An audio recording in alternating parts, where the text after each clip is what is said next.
이사야 7장 1에서 25절 말씀입니다. 7장. 우시야의 손자요 요담의 아들인 유다의 아하스 왕 때에 아람의 르신 왕과 르말리아의 아들 이스라엘의 베가 왕이 올라와서 예루살렘을 쳤으나 능히 이기지 못하니라. 어떤 사람이 다윗의 집에 알려 이르되 아람이 에브라임과 동맹하였다 하였으므로 왕의 마음과 그의 백성의 마음이 숲이 바람의 흔들림같이 흔들렸더라. 그때 여호와께서 이사야에게 이르시되 너와 내 아들 스알야숲은 윗모수도 끝 세탁자의 밭 큰 길에 나가서 아하스를 만나 그에게 사랑하는 형제 여러분, 2월 17일 금요일 저녁 묵상에 오신 것을 환영합니다. 6장에서는 이사야가 소명을 받는 장면을 통해서 남유다 백성들이 얼마나 하나님께 나아와 고침받기를 거부하는지, 그런 백성들에게 하나님의 메시지를 전할 소명을 받는 순종자가 없어서 또한 얼마나 안타까운지 그것을 보았습니다. 또한 심판이 철저하게 시행된 후에 멸망의 그루터기에서 거룩한 씨 그리스도의 법도로 인하여 변화받는 남은 자들은 회복되어서 되살아날 것도 알게 하셨습니다. 본장에서는 구원을 베푸시고자 하는 하나님의 은혜를 남유다가 오히려 걷어차버리는 역사적 사건을 보게 됩니다. 먼저 1절은 그 사건의 요약인데요. 우시야의 손자여 요담의 아들인 유다의 아하스 왕 때에 아람의 르신 왕과 르말리아의 아들 이스라엘의 베가 왕이 올라와서 예루살렘을 쳤으나 능히 이기지 못하니라. 아람 이스라엘 연합군이 남유다를 침공했지만 패배했다는 결말을 먼저 말하고 있는데요. 그런 결말이 나기까지의 과정에서 중요한 것들을 2절부터 이제 이야기합니다. 2절. 어떤 사람이 다윗의 집에 알려 이르되 아람이 에브라임과 동맹하였다 하였으므로 왕의 마음과 그의 백성의 마음이 숲이 바람의 흔들림같이 흔들렸더라. 에브라임은 북이스라엘을 말하죠. 아람 북이스라엘 동맹군이 남유다를 침공한 것은 주전 734년입니다. 아하스가 아버지 요담과 공동 통치를 하던 때였고요. 그 당시에 아수르 제국이 급부상하면서 북이스라엘과 아람은 아수르에 대하여 위기를 느끼고 서로 동맹했습니다. 그리고 남유다에게도 동맹을 요구했죠. 그러나 아하스는 오히려 친아수르 정책을 가지고 동맹을 거절합니다. 그래서 위기를 느낀 아람 이스라엘 동맹은 남유다 침공을 강행한 것입니다. 이 사실을 어떤 사람이 다윗의 집에 알렸다고, 즉 아하스 왕에게 알린 것인데요. 굳이 다윗의 집에 알렸다고 말하는 의도는 이런 재난이 닥친 원인이 다윗 언약을 파기한 결과임을 암시하는 것입니다. 아하스 왕은 남유다에서도 가장 악한 왕 중에 악한 왕이거든요. 자, 그래서 아하스와 백성의 마음이 크게 공포에 떨었는데요. 이런 공포감은 그들 자신이 하나님을 의뢰하고 있지 않다는 것을 보여줍니다. 신앙이 사라졌기에 하나님께 메어 달릴 생각도 않고 그저 공포에 떨었던 것입니다. 바로 이때 하나님께서는 이사야를 아하스에게 보내셨습니다. 3절. 그때에 여호와께서 이사야에게 이르시되 너와 네 아들 스알야숲은 윗못 수도 끝 세탁자의 밭 큰 길에 나가서 아하스를 만나라고 합니다. 아하스를 만나라고 하시는데요. 네 아들 스알야숲을 동행하라는 것입니다. 스알야숲의 이름 뜻은 남은 자는 돌아오리라는 의미입니다. 즉 스알야숲이라는 이름은 반드시 심판이 있고 심판을 전제하고 회개하는 자는 구원받는다 라는 의미가 들어있는 것입니다. 그러므로 스알야숲을 동행시킨 까닭은 하나님의 심판을 두려워하여서 회개하여 돌아오는 자가 되라는 메시지를 아하스에게 주는 것이죠. 역사의 주인은 하나님이시고 하나님의 손에 역사가 걸려있다는 것을 전제로 해서 붙여진 스알야숲 이름입니다. 호세아의 자녀들의 이름을 통해 하나님께서는 이스라엘에게 메시지를 던져주셨듯이 이사야의 아들 이름을 통해서도 또한 그러신 것입니다. 윗못 수도 끝 세탁자의 밭 큰 길에 나가서 아하스를 만나라고 하신 것은 여기는 바로 기혼샘인데요. 기혼샘에서 예루살렘 성으로 흘러들어오는 물을 저장하는 장소, 거기가 바로 세탁자의 밭입니다. 이곳에서 세탁과 건조가 이루어졌고요. 전쟁 시에는 급수 창고로서 군사 전략상 중요한 위치이기 때문에 아하스가 거기 나가 있을 때에 이사야를 그리로 보내셔서 만나게 하시는 것입니다. 4절부터는 전달할 메시지를 이사야에게 알려주십니다. 이르기를 너는 삼가며 조용하라. 르신과 아람과 르말리아의 아들이 심히 노할지라도 이들은 연기나는 두 부직갱이 그루터기에 불과하니 두려워하지 말며 낙심하지 말라.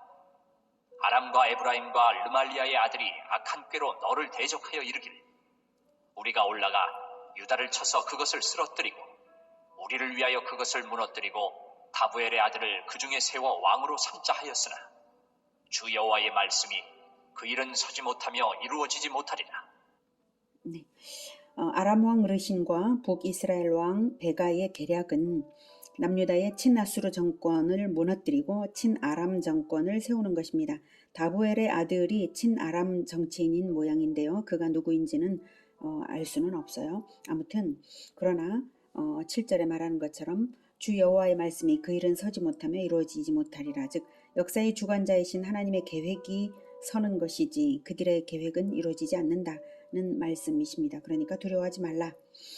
그들이 연기를 내는 듯이 분노를 발해보아야 겨우 부직갱이의 연기 정도일 뿐이므로 아무 힘도 없다.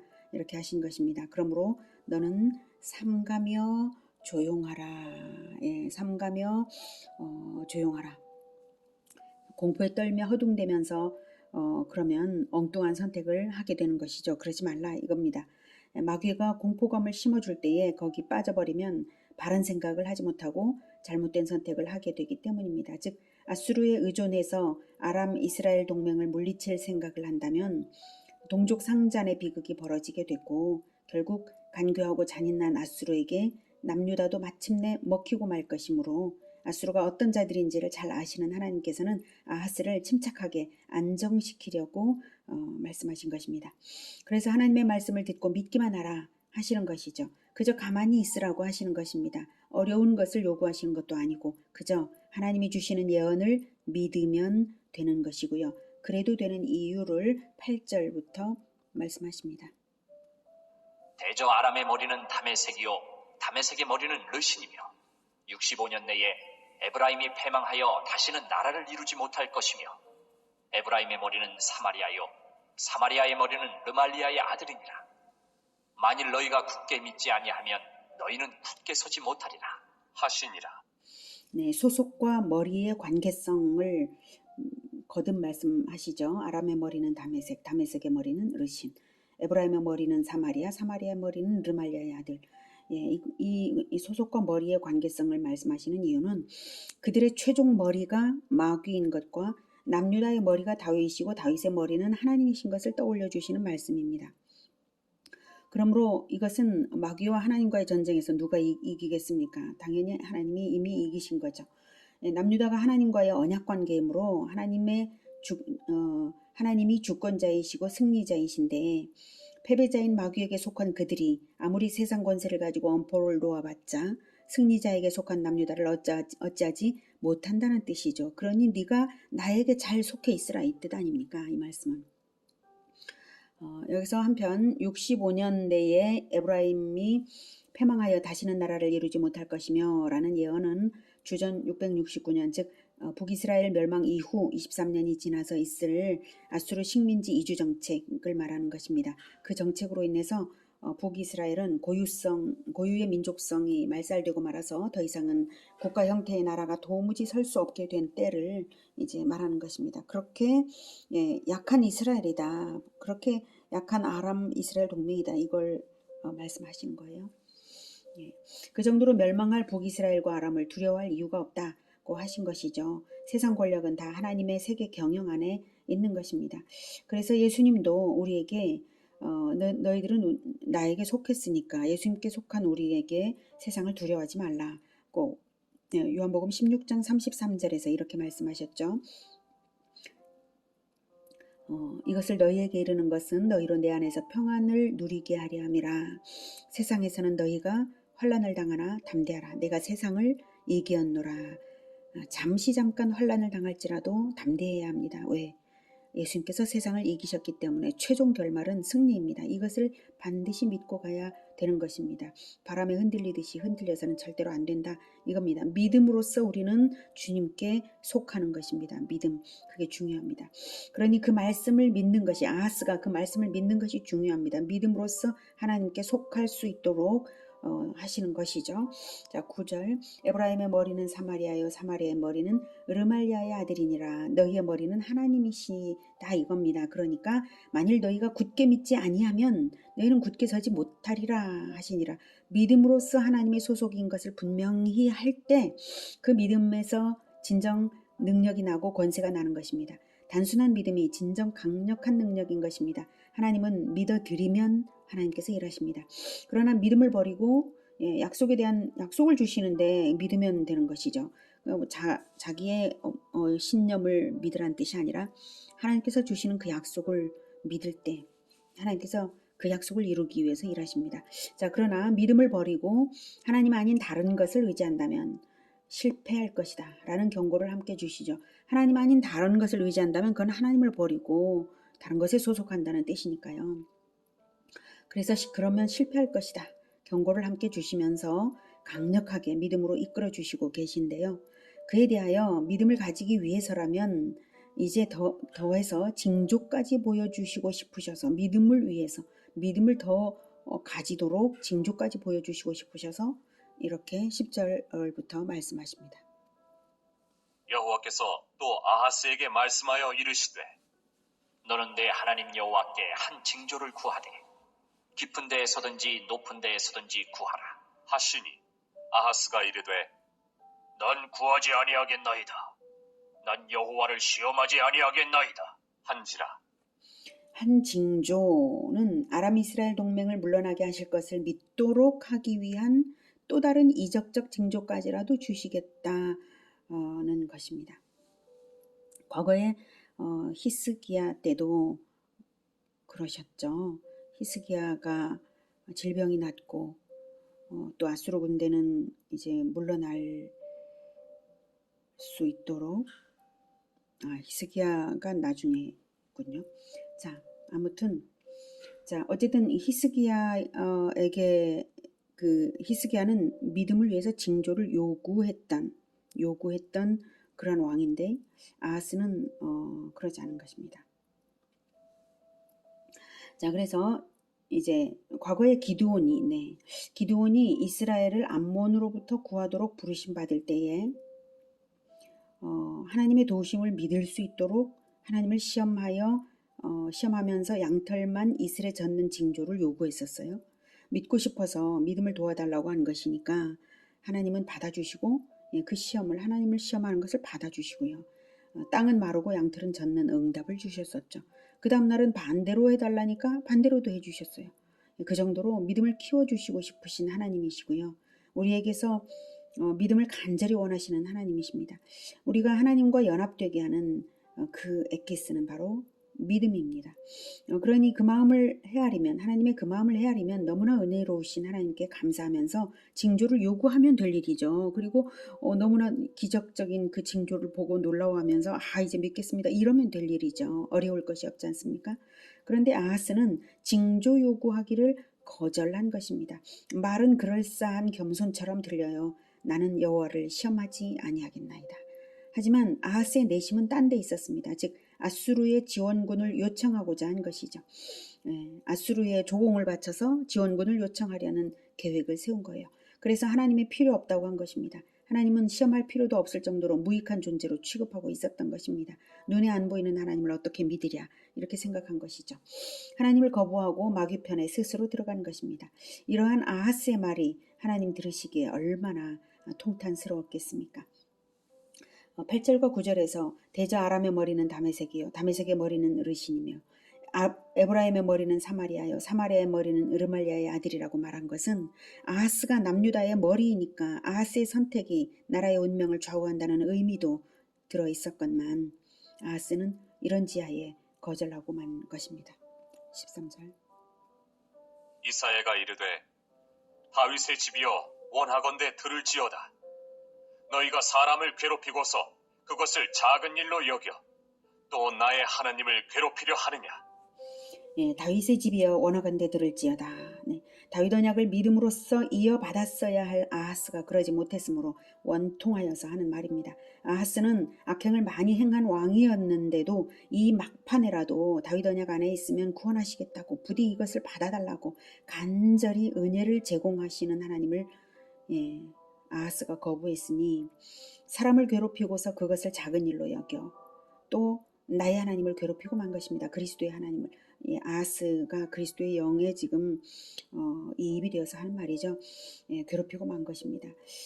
백성을 괴롭히고서도 그것에 대해 가지고 아무것도 미안하지 않고 이제 하나님까지도 괴롭히고 마는 아하스입니다. 아하스가 징조 구하기를 거절한 불신앙이 어떤 결과를 가져올지 들으라 이겁니다. 17절부터 이제 남유다에 대한 심판 선언이고요. 바로 그에 앞서서 하나님이 일방적으로 징조를 주신 것이 14절과 15절이고요. 그리고 아람 이스라엘 동맹이 멸망하는 예언이 바로 16절입니다. 자, 그럼 14절.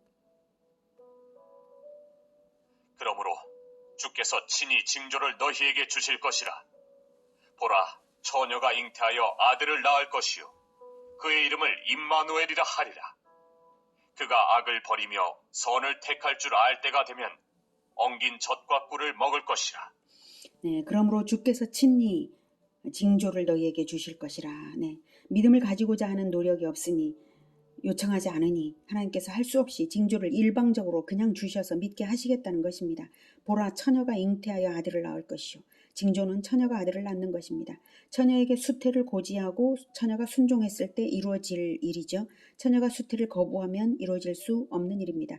처녀가 잉태하여 아들을 낳은 것을 보면 그가 그리스도인 줄 알고 믿으라는 뜻입니다. 다윗의 집 아하스는 불순종할지라도 그리스도의 모친이 될 처녀가 순종하여 아들을 낳을 것이다. 이겁니다. 이 징조는 이미 아하스가 징조 받기를 거부했으므로 남유다의 구원과는 무관해졌습니다. 그러나 모든 믿는 자, 인류의 구원을 위한 믿음의 징조로서 일방적으로 주셨습니다. 또한 이 징조는 다윗의 집이여 원하건대 들을지어다로 시작했으므로 처녀에게서 그리스도를 태어나게 할지언정 다윗의 집 혈통을 씨로 사용하지 않으시겠다는 의사표현입니다. 다윗의 집에 대해 내려놓으신 것입니다. 그렇더라도 하나님께서는 그리스도의 탄생에 있어 처녀 마리아를 다윗의 후손 가운데서 선택하셨고요. 마리아가 정혼한 요셉이 다윗의 후손이었으므로 법적으로는 양친이 모두 다윗의 후손인 것이 맞습니다. 율법적으로도 진리에 있어서 하자가 없이 언약대로 태어나신 그리스도이십니다. 다만 아버지의 씨를 혈통을 통해서 받지 않았다 이것입니다. 오직 하나님의 씨, 그 하나님의 씨이신 그리스도이십니다. 그의 이름을 임마누엘이라 하리라. 임마누엘은 하나님이 우리와 함께 계시다라는 뜻이죠. 다윗의 집은 그리스도의 대리자이므로 다윗의 집의 임무는 백성들과 임마누엘함으로써 하나님을 알게 하는 것이 바로 다윗의 집 왕들의 의무입니다. 그런데 하나님께서 아무리 기다려도 다윗의 집이 임마누엘 하지를 않으니까 처녀에게서라도 그리스도를 태어나게 하셔서 임마누엘을 하겠다 이 뜻입니다. 15절에 그가 악을 버리며 선을 택할 줄 알 때가 되면 엉긴 젖과 꿀을 먹을 것이라. 이 뜻은 육신을 가진 아기로 탄생해서 성장 과정을 거치실 것이라는 뜻입니다. 여자의 후손 그리스도는 육신을 가지고 태어나실 것이 이렇게 구약성경 곳곳에 예고되어 있었던 것입니다. 인간으로 태어나야 죄인 대신 죽으실 수 있으니까 죄를 가진 인간의 모습으로 태어나실 것입니다. 그래서 임마누엘을 영원히 이루실 분이 바로 그리스도이십니다. 그리고 나서 이사야는 남유다를 위한 실제적인 예언도 줍니다. 16절. 대저 이 아이가 악을 버리며 선을 택할 줄 알기 전에 내가 미워하는 두 왕의 땅이 황폐하게 되리라. 여기서 이 아이는 이사야가 데리고 간 스알야숲입니다. 스알야숲을 가리키면서 이 아이라고 말하는 것이고요. 어린 스알야숲이 선악의 분별력이 생기기도 전에, 즉 불과 2, 3년 후에 아람 이스라엘은 아수르에게 패망하게 될 것을 말한 것입니다. 이제 17절은 남유다에 대한 심판 선언입니다. 아람 이스라엘이 남유다를 무너뜨리지는 못한다 해도 그것이 남유다의 구원은 아닙니다. 남유다도 망할 것을 선언합니다. 17절.